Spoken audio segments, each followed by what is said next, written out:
जय गंगा मैया, हर हर महादेव। अभी हम आए हैं माता जी के पास, जो कि क्रिया योगिनी हैं, हिमालय क्षेत्र में निवास करती हैं। और पहले भी माता जी का वीडियोस हमने बनाया है क्रिया योग से संबंधित। आज उनका फिर से दर्शन का लाभ हो रहा है। और माता जी नमन आपको। माता जी, काफ़ी दिनों बाद आपसे मुलाकात हुई और इसके लिए बड़े आभारी हैं सबसे पहले तो। और माता जी, वही सवाल यही है कि क्रिया योग के बारे में जो बात चल रही थी, कुछ उस बारे में बताएं कि आम आदमी के जीवन में कैसे क्रिया योग उतर सकता है, कैसे वो उसका पालन कर सकते हैं और इससे अपने जीवन को एक मतलब और बेटरमेंट की तरफ ले जा सकते हैं। आपने तो एक साथ बहुत सारे सवाल पूछ लिया जी ये प्रभात जी देखिए, इसमें इसी आपके सवालों को अगर पार्ट बाय पार्ट कहा जाए जी तो मैम। सबसे पहला सवाल ये होना चाहिए, क्रिया योग क्या है। जी बिल्कुल। दूसरी बात, ये जो आप आम आदमी के लिए ही बाबा जी महाराज इसको लाहिरी मशाई के थ्रू संसार में लाए थे। जी तो मैम। जाहिर बात है कि इसके लिए आपको परिवार छोड़ के जंगल में जाने का कोई जरूरत नहीं है। आपका जी। रोजाना जिंदगी के साथ ही आप इसका चर्चा जी। आराम से कर सकते हैं। और तीसरा आपका कि इसके द्वारा लाभ क्या होगा। जी। तो ये तीन सवाल आपका बेसिकली आप आज जो पूछा उसके ये तीन सवालों में पार्ट किया जा सकता है। पहला हो क्रिया योग। देखो, क्रिया योग दो शब्द मिलके बना गया है। एक होता है क्रिया, जी ठीक है, दूसरा योग। जी। अब क्रिया क्या है?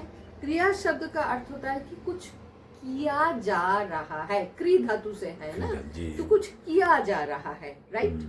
अब जब भी कोई घटना घटित होते हैं, कुछ किया जाता है, तो उसमें शक्ति का संचलन होता है। बिना शक्ति आप काम नहीं कर सकते हैं। और जहाँ कहीं शक्ति का संचलन होता है, यानी कि आदान प्रदान होता है, तो वहाँ दो पोल रहता है, यानी कि पॉजिटिव और नेगेटिव।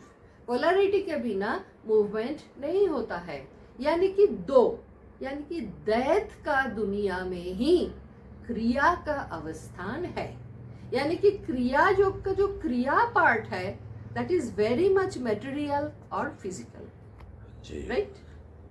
अब योग किस स्तर में होता है, कहाँ होता है? ये भी एक अवस्था है, जैसे क्रिया भी एक अवस्था है, योग भी एक अवस्था है। और वो कहाँ होता है और किस तरह होता है। अब देखो, इसमें दिखा जा रहा है योग का मतलब मिलन जी। तो मिलन जब होगा तो उसमें कम से कम दो एंटिटी तो चाहिए जी। अब ये दो एंटिटी कहाँ रहता है, कैसा इसका कैरेक्टर है, क्या इसका धर्म एक जैसा है, समधर्मी है या विपरीत धर्मी है। कहते हैं कि समधर्मी वस्तुओं में समधर्मी अवस्था जो है वो विकर्षण के कारण होते हैं, और विपरीत धर्मी अवस्था जो है वो आकर्षण के कारण होते हैं, ठीक है। लेकिन ये जो है ये फिजिकल साइंस यानी कि वस्तुगत जो विज्ञान है उसी के स्तर पे ये सत्य है। लेकिन इसके अतिरिक्त इसके भी ऊर्ध्व में जो ज्ञान, विशेष ज्ञान का स्तर है, हमारे अस्तित्व जो है, ये जो हमारा सिस्टम है, शरीर में बोलती नहीं हूँ, सिस्टम बोलती हूँ, इसमें अनगिनत स्तर है। और अनगिनत कोश नहीं, 5 कोश तो है ही है। तो इसमें जो विशेष ज्ञान की स्तर है, जब तुम वहां पहुंचोगे तो वहां ऐसा लगेगा कि अपैरेंटली, मतलब इट सीम्स कि दो अलग अस्तित्व है जो एक साथ मिल रहा है। जब वास्तविक रूप में क्या होता है कि दो अलग अस्तित्व नहीं होता है, एक ही सत्य है। लेकिन मेरु विपरीत होने के कारण, यानी कि पोलैरिटी के अलग होने के कारण जो तरंग हो रहा था, तो ये जो अलग दो अस्तित्व है, ये जैसा एक केंद्राभिमुखी सेंट्रिपिटल फोर्स के कारण, तीव्र आकर्षण के कारण एक दूसरे के साथ आके मिल जाते हैं, ठीक है। और इससे पहले दो पोलैरिटी के कारण जो तरंग हो रहा था वो भी स्टेबलाइज्ड हो जाते हैं, और ये एक इक्विलिब्रियम के स्टेट में आता है, समधर्मी हो जाते हैं तब। और यही अवस्था होता है योग का।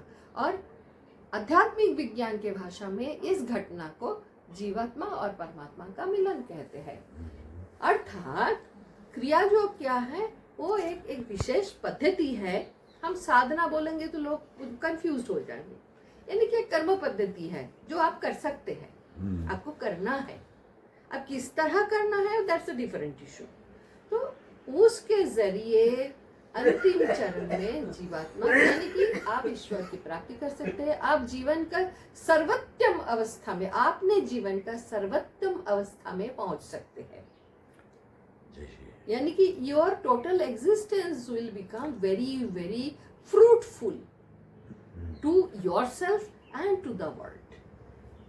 यही क्रिया योग का विशेषता है। बिल्कुल ठीक है जी। अब आपका दूसरा सवाल ये था कि सामान्य या आम भाई ये आम आदमी के लिए ही बनाना गया है जी, मतलब हम क्या इसे अपने डेली लाइफ में रूटीन में मैं बताती हूँ।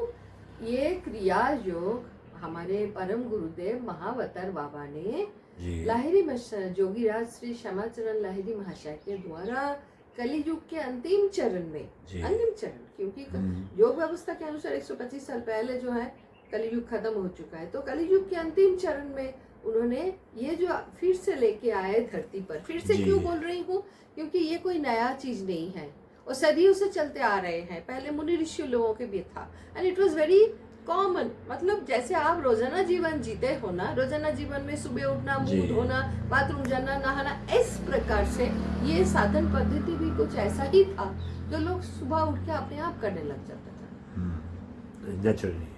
Natural process. जैसे तो ये जो इसीलिए कह रही हूँ कि ये आम आदमी के लिए ही है। इसके लिए आपको संसार छोड़ के जंगल में जाने का कोई जरूरत नहीं है।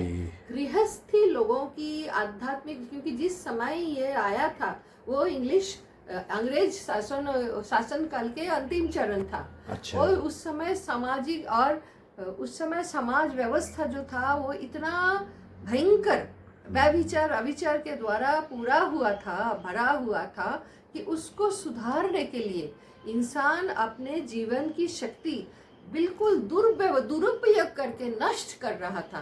टोटल समाज में बाबू कल्चर एक्सट्रक्टर आके इतना भयंकर हो गया था कि इंसान की जो भगवान का दिया हुआ जो जीवन वो बर्बाद कर रहे थे लोग। इसी समय में उन्होंने इसका परिवर्तन किया। तो सबसे पहले तो गृहस्थ जीवन के लिए ही होगा जी। साधु तो वैसे ही सन्यासी लेकर जीवन जी रहा है, उनके लिए क्या चाहिए जी। लेकिन ये गृहस्थी लोगों को आध्यात्मिक शक्ति और आध्यात्मिक ऊर्जा बढ़ाने के लिए ये क्रिया योग का व्यवस्था महावतार बाबा जी दोबारा लेके आए। दोबारा बोल रही हूँ क्योंकि पहले भी बहुत बार इस धरती पे ये आके रखा है। ये नया चीज कुछ नहीं है जी। आपका तीसरा सवाल क्या था जी? एक मिनट जी, इस वाले कॉल को बंद कर दो। अच्छा माता जी, ये तो आपने बता दिया कि क्रिया योग क्या है और कैसे इसको आम जीवन में हम ला सकते हैं, लेकिन सवाल ये है कि जो एक आम साधक है वो जो क्रिया योग सीखना चाहता है, अब वो करे क्या? मतलब कहाँ सीखे, किस तरह से मतलब वो उसको मतलब ये साधना प्राप्त होगी? पहली बात तो ये है कि हमारा सनातन धर्म परंपरा में कोई भी साधन गुरु के बिना होता नहीं है जी। गुरु के साथ रहकर और गुरु के द्वारा संचालित होकर ही आप कोई भी साधन व्यवस्था में आगे बढ़ सकते हैं। ठीक है। अब देखो वर्तमान जो सामाजिक परिस्थिति है, पहले के बात छोड़ दो, इस समाज में जितने जल्दी एक चीज पहले बोल देना चाहती हूँ कि कोई भी एक्सरसाइज जितने कम उम्र में आप शुरू करोगे उतना ज्यादा बेनिफिट होगा आपको, क्योंकि शरीर, मन, प्राण, सब कुछ आपका ऊर्जा उसी हिसाब से शक्तिशाली होते रहेगा, तैयार होते रहेगा। लेकिन अभी के समाज के ओर अगर आप देखोगे, मैं 10 साल पहले की बात भी नहीं बोल रही हूँ, बिल्कुल आज की बात बोल रही हूँ कि देखो एक अजीब सा भोग वासना के ओर इंसान का स्वभाव जा रहा है। इंसान बहुत ही आसानी से, उसका ज्यादा समय फेसबुक में उनका इंटरेस्ट है, उनका और भी ये सब समाज माध्यम में फालतू का टाइम वेस्ट करने में इंटरेस्ट बहुत है, लेकिन आत्मानुसंधान का कोई इंटरेस्ट नहीं है। हाँ, बिल्कुल जीरो हो गया है ऐसा मैं नहीं बोलती हूँ, लेकिन उसमें भी एक अद्भुत बात हमारे नजर में आ रहे हैं कि बहुत कम उम्र में साधना के लिए आने वालों का संख्या बहुत कम है। ये उन परिवारों में संभव हो पा रहा है जो किसी न किसी प्रकार से किसी न किसी आध्यात्मिक साधन, भजन या किसी न किसी संगठन से जुड़े हुए हैं, यानी कि घर में आध्यात्मिक पठन चिंतन का एक धाराएं हैं, एक परिस्थिति है। उन परिवेशों में बड़े होने वाले या पैदा होने वाले बच्चों में फिर भी इंटरेस्ट होता है, लेकिन ये बहुत कम है। और जिन बच्चों को या जिन आत्माओं को ऐसे परिस्थिति मिल रहा है, जाहिर बात है कि वो अनगिनत जीवन में जो कर्म करके आए हुए हैं, उसके द्वारा जो संस्कार प्राप्त किया है, उसी के अनुसार वो वैसे परिवार में जीवन प्राप्त कर रहे हैं। ठीक है, तो कलियुग के इस अंतिम चरण में तो ऐसे परिवारों की संख्या बहुत कम है। बड़े बड़े संगठनों में जाने वाले भी सिर्फ साधु गुरुजी के साथ बैठ के रिट्रीट में खूब साधना करके आ जाते हैं और घर आते ही क्या बोलते हैं वो स्विगी जोमेटो से आहार का ऑर्डर करते हैं। ये कल्चर हो गया है। ठीक है, अब देखो क्यों मैं इस बात की बोल रही हूँ, क्योंकि क्रिया योग जो है वो हठ योग, रज योग और लय योग का एक कॉम्बिनेशन है। हठ योग का जो अंश है, विशेषतः जो मुद्राएं हैं जी, उसमें विशेष रूप से हठ योग का अनुसरण किया गया है, इन्वॉल्व है। इसके आगे है प्राण ऊर्जा का व्यवहार जी, और अपना चेतना को प्राण ऊर्जा का जो व्यवहार है वो राजयोग के पार्ट है, और उसी के तहत सुषुम्ना से अपना चेतना को ऊर्ध्वगामी करके